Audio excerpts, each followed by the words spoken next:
और कुछ देर बाद आया हमारे रास्ते का पहला लिविंग रूट ब्रिज। जी हाँ, लिविंग रूट ब्रिज, क्योंकि ये ब्रिज सच में जिंदा है।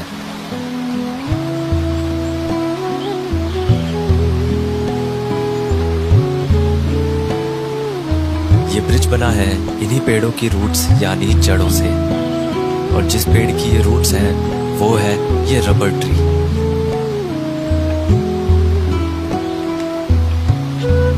और बहुत ही ज़्यादा मतलब चलने में तो ऐसा बहुत रिस्की लग रहा है, पर ये कम्प्लीटली एक अलग टाइप का एक्सपीरियंस है इसको क्रॉस करना।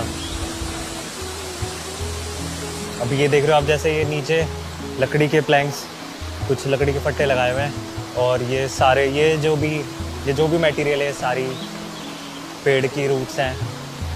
और कुछ कहीं मतलब यहाँ पे इन्होंने बैम्बू भी यूज़ किया हुआ है, यहाँ पे बैम्बू यूज़ किया हुआ है।